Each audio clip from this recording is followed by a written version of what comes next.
जगन्नाथपुरी में भक्त हुए रघुनाथ जी परम संत सेवी पुरुष थे। श्री जगन्नाथ भगवान के चरणों में ही रहते थे।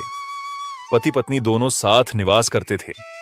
उनकी कोई संतान नहीं थी, इसीलिए उन्होंने एक नियम बनाया कि हमारे कोई संतान नहीं है तो यह सारा धन धान्य हम भगवान जगन्नाथ के भक्तों को प्रसाद बनाकर बांटेंगे और उन्हें प्रेम से खिलाएंगे। जितने भी दर्शनार्थी आते थे उनके लिए भोजन प्रसादी रघुनाथ जी के घर में ही बनती थी। रघुनाथ जी जगन्नाथपुरी आने वाले सभी दर्शनार्थियों को अपने घर में भोजन बनाकर खिलाते थे और जितने भी दर्शनार्थी भगवान जगन्नाथ के दर्शन करके जाते वे दूसरे संतों और भक्तों से भी कहते कि अगर जगन्नाथपुरी जा रहे हो तो रघुनाथ जी के यहां जरूर प्रसाद पाना। वे बहुत प्रेम से और संतों के अनुकूल रसोई बनाते हैं। धीरे धीरे उनकी बहुत ख्याति हो गई। जितनी भीड़ जगन्नाथ मंदिर में होती उतनी ही भीड़ रघुनाथ जी के घर के बाहर भी होने लगी। संत और दर्शनार्थी सब वहां प्रसाद पाने के लिए जाते थे। रघुनाथ जी और उनकी पत्नी बहुत प्रसन्न थे कि वे इतने संतों की सेवा कर पा रहे हैं। धीरे धीरे दोनों वृद्धावस्था को प्राप्त हो गए। अब उनसे इतनी सामग्री बन नहीं पाती थी। कभी दाल जल जाती तो कभी रोटियां जल जाती। रसोई में पहले जैसा स्वाद न रहने के कारण संत और भक्तों का आना कम होने लगा। रघुनाथ जी बहुत परेशान हो गए। सोचने लगे अब क्या करें। तब उन्होंने बाहर एक बोर्ड लगा दिया, जिसके अंदर सेवा भाव हो वह अंदर आकर सेवा करे। उधर भगवान जगन्नाथ कई दिनों से विचार कर रहे थे कि मुझे भी रघुनाथ जी और उनकी पत्नी के हाथ का भोजन करना है। उन्होंने सोचा आज अच्छा मौका मिला है और भगवान जगन्नाथ ने एक छोटे बालक का रूप धारण कर लिया। बालक घर के अंदर गया। वहां रघुनाथ जी और उनकी पत्नी बैठे थे। बालक बोला, आपने बाहर लिखा है कि कोई सेवा भाव वाला हो तो सेवा करे, तो मैं सेवा करना चाहता हूं। रघुनाथ जी बोले, तुम इतने छोटे हो, तुम्हारे माता पिता कहां हैं? बालक बोला, पता नहीं, मैंने उन्हें कभी देखा नहीं। न कोई भाई है न कोई मित्र। मैं तो बस जगन्नाथ मंदिर के आसपास घूमता रहता था। रघुनाथ जी की पत्नी बोली, कोई बात नहीं बेटा, तुम यहीं रहो और सेवा करो। फिर पूछा, तुम्हारा नाम क्या है? बालक मुस्कुराकर बोला, चमत्कार है। रघुनाथ जी बोले, नाम सुनकर ही लगता है कि सच में कोई चमत्कार करेगा। उन्होंने कहा, चमत्कार सेवा ठीक से करना और किसी भी संत का अपमान मत करना। बालक बोला, आप निश्चिंत रहिए, कोई भी संत आपके द्वार से दुखी होकर नहीं जाएगा। रघुनाथ जी अपनी पत्नी से बोले, छोटा सा बालक है लेकिन बातें बहुत अच्छी करता है।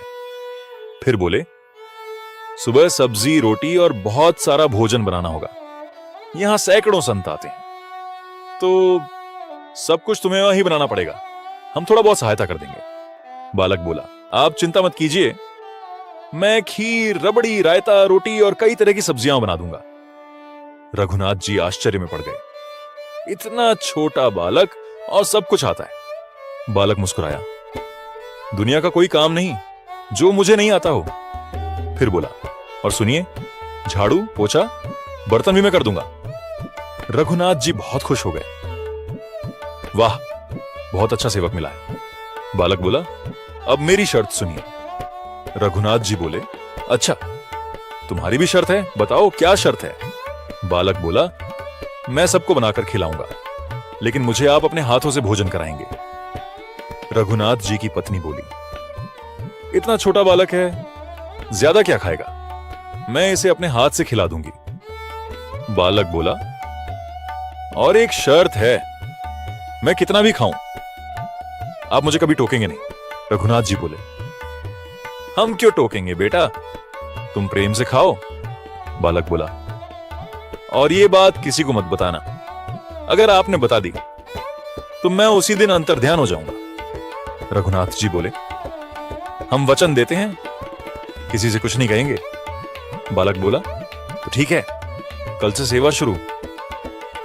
अगले दिन सुबह रघुनाथ जी और उनकी पत्नी उठे तो देखा वह छोटा सा बालक अकेला ही पूरी रसोई संभाल रहा है। एक तरफ दाल बन रही है, दूसरी तरफ खीर, कहीं पूड़ियां उतल रहा है। दोनों देखते ही रह गए। और बाल स्वरूप भगवान ने पूरा भोजन तैयार कर दिया। सुबह 8 बजे से संतों की भीड़ आनी शुरू हो गई। बालक अकेला ही सबको भोजन परोस रहा था, बर्तन उठाता, प्रसाद बांटता और सबको प्रेम से खिलाता। रघुनाथ जी बोले, हम मदद करें? बालक बोला, नहीं बाबूजी, आप आराम कीजिए, सब मैं कर लूंगा। रघुनाथ जी और उनकी पत्नी बहुत प्रसन्न हुए। उन्होंने कहा, आज तो ऐसा लग रहा है मानो स्वयं भगवान ही हमारे घर आ गए हैं। संतों ने भी कहा, आज जैसा प्रसाद हमने पहले कभी नहीं पाया। और भोजन के बाद वह छोटा बालक झाड़ू पोछा करने लगा, बर्तन धोने लगा और पूरे घर को साफ कर दिया। और आकर के रघुनाथ जी की पत्नी को बोला कि हमने सारी सेवा कर दी, अब आप मुझे खाना बना के खिलाओ। वो तो इतने भाव में आ गई, अरे मेरे लल्ला, मैं अभी बना के ले आती हूँ। सुंदर सब्जी बनाई, सुंदर रोटी बनाई, थोड़ी खीर बनाई और ला करके ठाकुर जी के सामने रखा। ठाकुर जी तो ऐसा भी थोड़ी देर में चट करके खा गए। बोले कि इतने में तो मेरा क्या ही होगा, और बना के लाओ। वो फिर बनाने बैठी, फिर लाए और ठाकुर जी ने दूसरी बार भी सारी रसोई चट कर गए। वो बनाती जाए, ठाकुर जी खाते जाए। अरे मुझे ऐसा लगा कि तुम्हारा तो छोटा सा ही पेट है, पर तुम्हारे पास तो कुआं है, कितनों डाल दो भरेंगे ही ना। अरे आटा गुत्ते गुत्ते शाम हो गई, शाम तक ठाकुर जी पाते ही रहे। एक आसन पर अखंड 4 घंटा बैठकर भोजन किया। भोजन करने के बाद ठाकुर जी बोले कि रघुनाथ जी आओ, तुम्हारे शरीर पे तेल की मालिश कर ले। नहीं नहीं, उसकी कोई जरूरत नहीं। बोले, नहीं क्या लाओ, हम करते हैं। ऐसे ठाकुर जी ने रघुनाथ जी को तेल मालिश करके खूब प्रसन्नता प्राप्त की। पर रघुनाथ की पत्नी पहले दिन तो कुछ नहीं बोली, दूसरे दिन भी कुछ नहीं बोली, तीसरे दिन बोली कि क्या कर लिया हमने, सुबह जितना भोजन बनना चाहिए उतना तो ये अकेला ही पा लेता है। सुबह जितना साधु संत खाते हैं उतना तो ये लड़का अकेला खा लेता है। रघुनाथ जी बोले कि तुमको याद नहीं है, बात किसी को बतानी नहीं है। वो बोली, हाँ अरे नहीं कहूंगी, लेकिन बाल स्वरूप भगवान तो सारे काम कर रहे। उनके महीना 1.5 महीना बीत गया, खूब आनंद से सेवा चल रही थी। एक दिन रघुनाथ जी की पत्नी पड़ोस में किसी के साथ बैठी थी, तो पड़ोसी तो होते ही ऐसी बात बोलने वाले, वो बोले कि आजकल तो आपके घर में बहुत खुशहाली आ गई है। रघुनाथ जी को देखा कैसे तेज आ गया है, लाल टमाटर जैसे गाल हो गए हैं उनके। बोले, वो आया है ना तपस्वी नाम का सेवक, वो बहुत सेवा करता है, मालिश बालिश वो करता है, अच्छे भोजन बनाकर पवाता है, जूस बनाकर खिलाता है, इसलिए रघुनाथ जी बढ़िया बन गए हैं।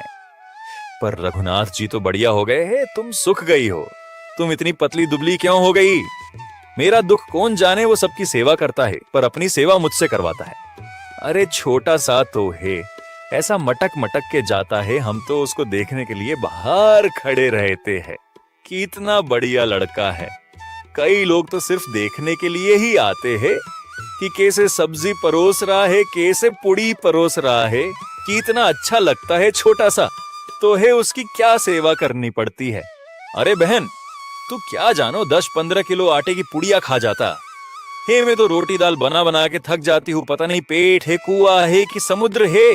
इतना खाता है, इतना खाता है, 4 घंटे की समाधि पर बैठता है एक साथ, थाली नहीं थाल लगाना पड़ता है उसके लिए, इतना खाता है। जैसे ही कहा इतना खाता है, ठाकुर जी अंतर ध्यान हो गए।